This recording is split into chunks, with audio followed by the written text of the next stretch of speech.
bad, me sick, me Reggaeville. Reggaeville family, this is Reggae Jam 2023, and today we were the lucky ones to enjoy the amazing and touching voice of Chester Miller. Wagwan Chester. Yeah man. Thank you. Yeah, first time here in Europe, and I was here yesterday and got so much love, so much greetings, and everybody over here is just so happy and pleasant. I heard of that from long before that. I think it was Dennis Brown who told me. I had asked him one time, where was the biggest audience that you play for just you, not like on a Sunsplash with many artists, just a Dennis Brown show. Where was that? And he said Germany. And I said, how much people was there? He said about maybe 50,000-60,000 people. So I've always had in my mind that Germany is a place, and I've been wanting to come here for many years, and I finally get the chance and the opportunity, and it's just as much as nice as people have told me, that the people here are so welcoming and grateful, and I mean people coming up to me and just hello, I like your locks, and who are you? Are you an artist? They don't know who I am, but they just feel a energy, So when I was up there, it was comfortable. I didn't feel no stress. I felt like I could have stayed up there all night, because when I look in the crowd, I see all the smiling faces, and yeah, man, it was a joy, man. I really enjoyed. And I mean, this is special because this is your first time over here. Yeah, man, first time, and it was a long flight coming from Toronto, Canada, and the flight was delayed and stuff like that, and and then we take the drive from Amsterdam, come here. So it was almost 24 hours. So when we come straight here last night and see all the people. We go eat some food and meet Julian and some other people and sit down with Sheriff. And when we were coming, I was thinking, maybe I go sleep first.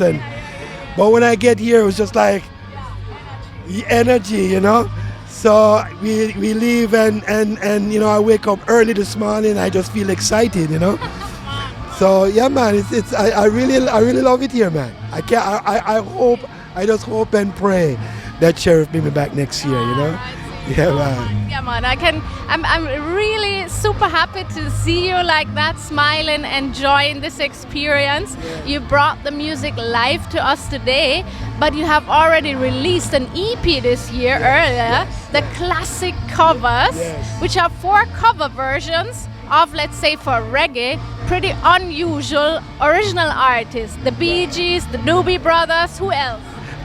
Bee Gees, Doobie Brothers, Fleetwood Mac, and Peter Frampton. Yeah. So why did you choose these particular songs? Well, it was my producer, Tim Dubb, who I've been working with the last 2 EPs I did with him. It started out when there was the lockdown of COVID, and there was nothing we could do. And Tim, he was in Jamaica for about 12 years. So because of COVID, he came back.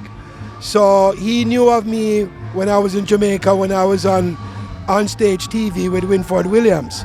So because he's from Canada, people down there were, do you know this guy Chester from Canada? Because he come from Canada, so people think we all know each other.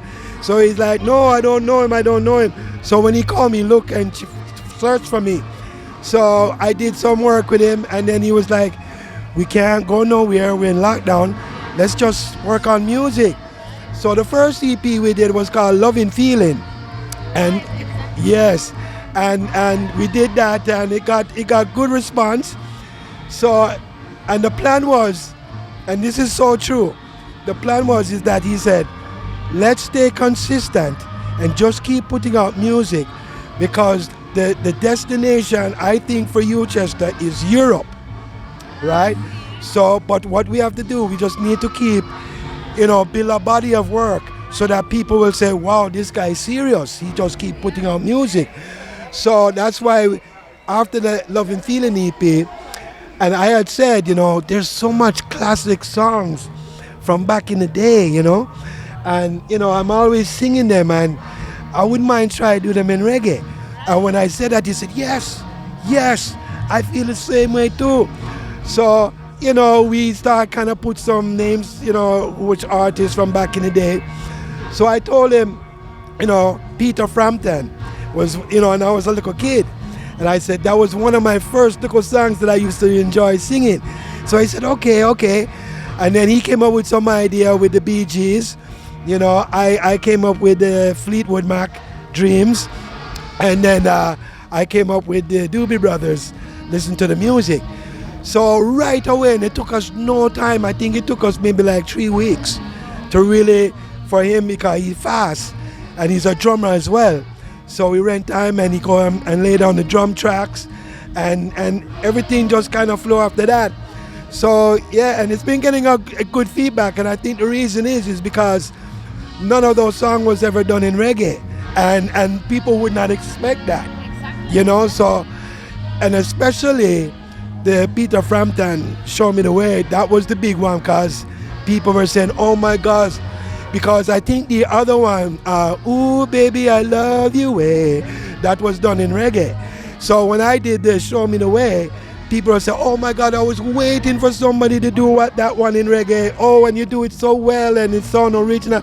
Some people even saying, I think it sounds better than the original, So it's been a journey, and I just want to continue to build a body of work so that people can see that, I have my own material, and no matter what, even if I was to do, say, a Chester Miller show, I will always put in Dennis, because Dennis was the stepping stone, and I developed a friendship with him, and he encouraged me so much, and tried to get me on stage a few times, but I wasn't confident, and he said, come fire, I want to bring up on stage, man, come man. And I said, no, Dennis, I'm not ready. But he still go out there and, Chester Miller. And I hide, because my heart start beating, I get scared, because I wasn't confident. So that's why now that, I've kind of developed my courage and feel comfortable. And I say to myself, seeing that Dennis Brown was encouraging, I will always, if any time I step on a stage, I will use some Dennis. I do a tribute to Dennis, the person that encouraged me and had confidence in me. You mentioned him as a sort of mentor and supporter, but there's another living legend, so to speak, who has also been instrumental in your career, right? Which is Leroy Sibbles, yes. Right? Yes. Tell me a bit what did he do for your career and how your relationship with him is like? Well, to be honest, it was Leroy Sibbles that introduced me to Dennis Brown. Yes, because Leroy Sibbles was living in Canada, in Toronto, back in the early years, and he had a sound system called Papa Melody. So as a young artist, I used to work in a reggae record shop.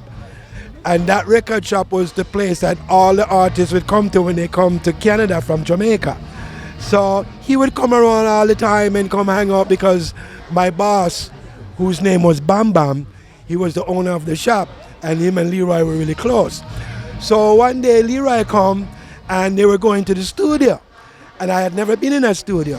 So I said to Bam Bam, I'd really like to go to see how they do the stuff, So Leroy come and he said, you want to come to the studio? I said, yes, I would really like it. He said, all right, come man. So I went to the studio, and he was working on a song. So I was in the room and they were working on the rhythm. So I started kind of hum along to the rhythm, and he catch it and he said, what's that you doing? What's that you singing? I was like, da da da da da da da da. He goes, yes man. And he go grab a pen and paper and say, okay, let's put some words. So we came up, it was a Saturday evening and I felt like dancing. So that became the first recording I ever did, was with Leroy Sibbles, and he did the harmony on it. And then Willie Williams came to the studio too. So the two of them did the harmony on the song. It was crazy. So, but when I did the song and then I hear back myself, I was like, that don't sound like me because it was the first time I ever hear me, you know. So I was like, that sound like me. And the man said, what you talking about? It sound great, man. This song great. This is great. So they put out the song, and I think they released it in England. So from my understanding is that the song got onto the British charts, you know, because Leroy had his version on the same rhythm. So the two songs kind of went side by side. So it did very well, you know. So yeah, man, Leroy Sibbles, you know, he, even when, you know, like I said, in the early years, I was really doubtful. It wasn't my mission to be a singer, you know, because I worked in the record shop. So when I play the records, I sing along. So, you know, I'm there every day playing records. So my boss, Bam Bam, he said, youth man, you have a voice, you know. You have a voice. So I used to sing a lot of Sugar Minott because it was back in the kind of dancehall time, back in the 80s, you know.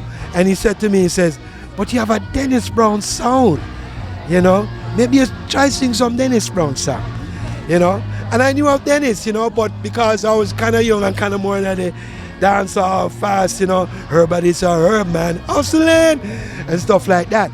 So one night I was at a dance, I think it was a Stereograph dance, and I went on the mic and sang a Dennis Brown, and I think it was I've got to get myself together. And as soon as I said those couple words, the place, bo, bo, bo, bo, bo, bo, bo.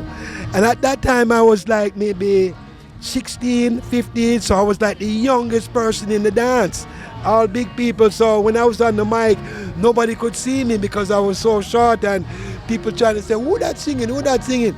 So yeah, so again, you know, Leroy Sibbles is really the stepping stone who really backed me and support me as an artist.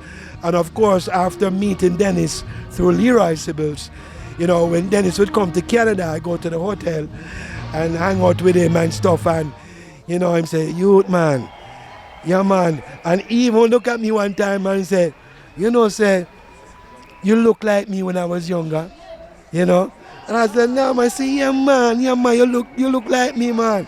I want to bring you around, you know. So he really took a liking to me, you know, because you know, I was quiet and, you know, kind of, you know, shy, you know. So him say, yeah man, come on. So, you know, when I backstage and stuff like that, he introduced me to everybody, Lloyd Parks and the band, said, yeah man, this little youth here, young man, this is my namesake. You know, this is my namesake. I go and bring him in. So yeah, it's been a journey, you know. It's been a journey, man. And it lead up to here. And so I was on Facebook, and a lady, you know, reached out to me on Facebook. Her name is Angie G, right? And she said, you know, she heard one of my songs and she messaged me and said, oh, who are you? I hear your music. Oh my God, you're amazing. Why I've never heard of you before? Where you live? I say, I'm in Kansas. She goes, oh my God, you need to come to Europe. People will love you over there. You need to come to Europe. And she said, is it okay if I try to do some promotion for you and try to get people? I said, sure, okay. Within 1 week, she called me back and said, Chester, guess who wants you? They want you on Reggae Jam. I just get the call, they want you on Reggae Jam. And I was like, you're joking. She says, yes, Sheriff, the man who run Reggae Jam, he called me. I don't even call him. He called me and said, who is this guy? This guy is good, I want him on my show. So right there and then, me and her had a relationship, and she said, you know, let me promote it. It's okay if I can do promotion for you and stuff like that. And I said, sure. So for the last year, we come very, very close. She do so much for me, you know. So at this time now, because it was kind of late when she started reach out to the other festivals, because they already had their lineup. But she said, Chester, they really like you, but it's too late because they already have the list. But they would really like to have you next year. So when you go on Reggae Jam, do your best so that they can see and they want you for next year. So yes, man. So it's been So for next year, then we can expect even more shows and hopefully see you again over here. In the meantime, though, what we can do at home also, we can listen your EP, also the other EP that you released in 2022, the Loving Feeling, right? And this is a wonderful body of work as well. This is with your own works, not cover versions like the other one, right? Would love to just pick like a few pieces to talk about from that EP, because there is a very calm and gentle song with a very large and important message, bigger plan, right? Yes, yes. What do you want people, what do you encourage your listeners to see? What is the bigger plan? The bigger plan is basically, it's basically saying that, you know, your struggles through life, you know, sometimes, you know, we get let down when doors don't open, or we try to, you know, go on our missions and it just sometimes seems like nothing is pushing forward. So the message really is to look at the bigger plan. Sometimes certain things don't work out because there's something bigger to come. So it's not necessarily that it's not happening for you, but it only means that stay going, because as the saying goes, when one door is closed, many doors are open.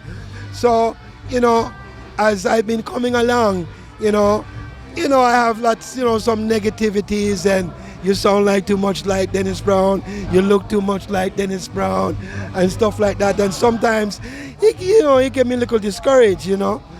But, you know, I say, but there's more people that say, man, you can't stop, man, because people need this. Keep the real, authentic reggae, you know. So the messages in the song is really saying, you know, stay true to your beliefs, stay true to what it is you want to make out in your life, and don't give up hope, you know.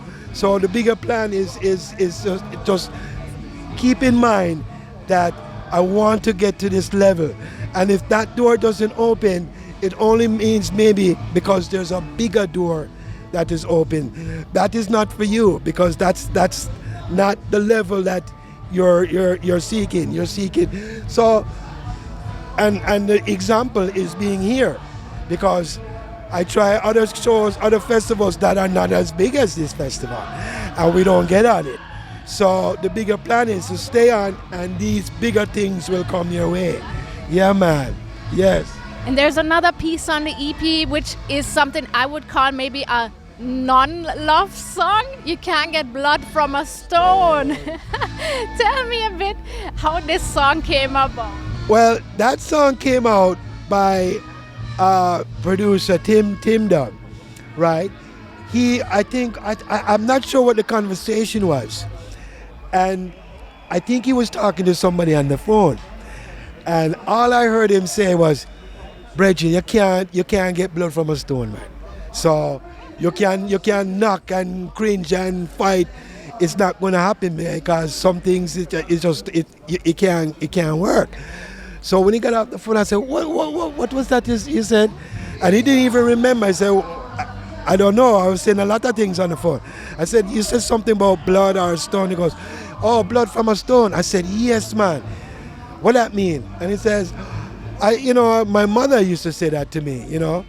You can't get blood from a stone. You can't force something that don't fit, you know.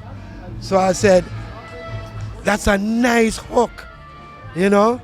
So when we were playing on the rhythms for the Loving Feeling album, you know, it fitted in one of the rhythms. It's like, can't get blood from a stone.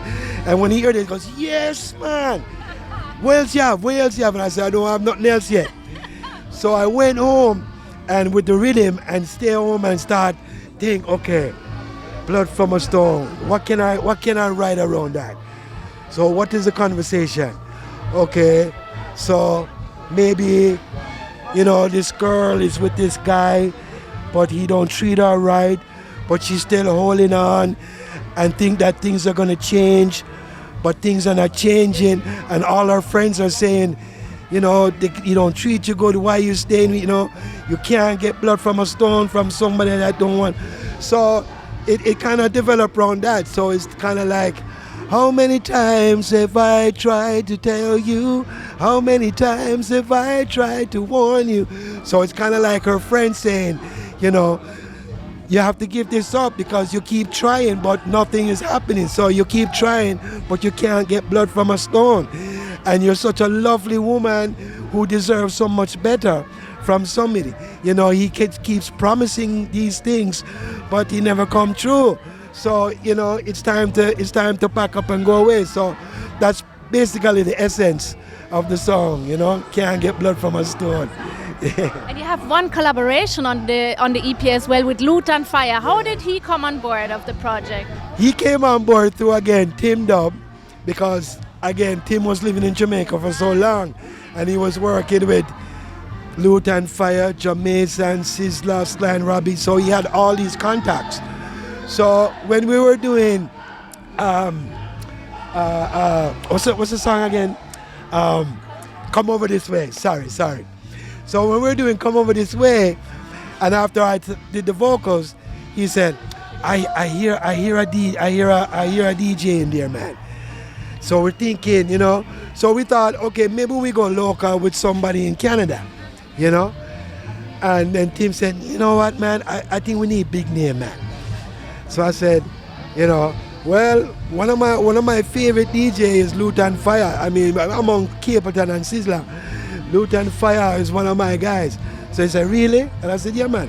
So he pulled out his phone, same time. He said, I go and call him. I said, you have Lutan Fire number? I said, yeah, man, watch this, man. So he called him and put him on speaker. So I said, Lutan. I said, what, Tim? I said, yeah, man, everything good. Listen, I have a track here. I'm working with an artist named Chester Miller. And same time Lutan said, Chester Miller, the guy that did the Dennis Brown in Jamaica that was on stage TV. And Tim said, yes, man, him, man. He said, you doing some work with that guy? And he said, yeah, man, and we would like you on one of the tracks. He said, yeah, man, send the rhythm, man, send the rhythm.